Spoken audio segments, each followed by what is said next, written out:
I smile when you ask that question because my life is about risk. One of my colleagues said that, an American colleague at Johns Hopkins said, doing pediatric cardiac surgery is like driving a car at 200 miles an hour along a twisty road with water on either side. There's no room for error. And it's the perfect balance between risk and reward. There isn't a day that I have not been involved in the concept of estimating, explaining, or taking risk. But I think what your question implies is, are there any special risks? And of course that's the case. So classically, there will be individual patients where you are at the end of what's available, at the end of your team's knowledge range, at the end of international knowledge range. And you have a family who are willing to take a risk. And by taking a risk, you're probably moving into the stage of, I do not know what the outcome is going to be. If I operate on someone, it takes quite a lot of confidence to pick up a knife and cut a baby. And there's, in a sense, not much difference between holding a knife downwards and holding a knife like this. You have to have confidence that you're going in there and going to be able to put the pieces together again at the end. You can't start unless you've got that confidence.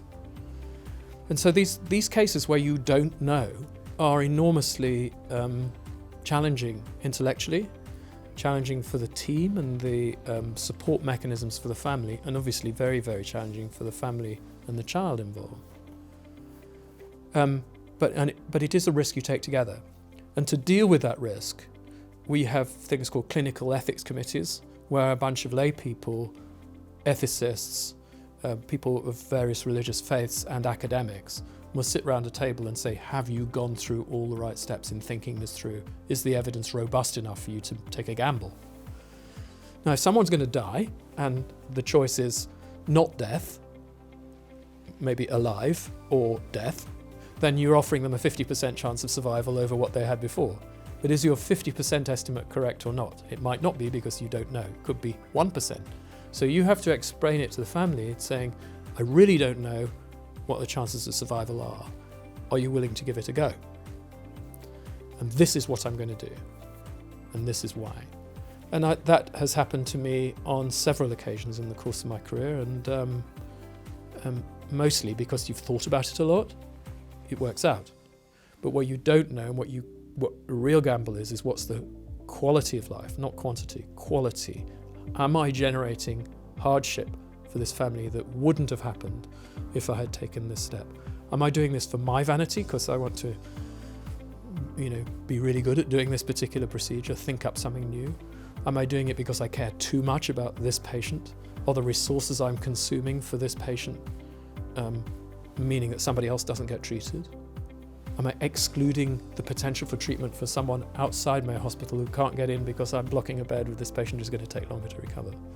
All of those get debated. And it's all about risk. And most of us, I don't think, really understand risk. Maybe I can explain that. If you take, you're a teacher, and you have 100 children in your charge at the North Circular Road. Well, Marylebone Road, even busier.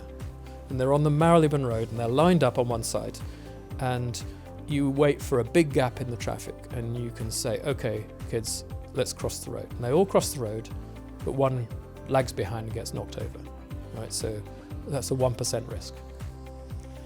Now, you can explain that and say, if you cross the road, when you've never met anybody before, you tell them you're going to cross the road, one of the people having this done is not going to make it. That's 1 in 100 chance. Now, if you have a second teacher lined up on Marylebone Road, like a second rank, and they have watched that first person get crushed by a truck, what do they perceive that 1% risk as? They don't perceive it as 1%. They think they're going to get squashed by a truck. So for them, the risk is massive. It's not real risk, it's perceived risk that motivates them in making their decision. So as the doctor or the person explaining the risk, you have to somehow spend enough time with them so they get to grips with what risk really means. And that means telling them that there is a 1 out of 100 chance that your child might die during this procedure, or a 99 out of 100 chance that your child will die. And of course, some families won't take that 1% risk. Others, as you've seen in the newspapers, won't take certainty of death as anything that only God can decide that. And that neither of those are correct. But it's always a negotiation, and risk is what we do. It's the way we live our lives.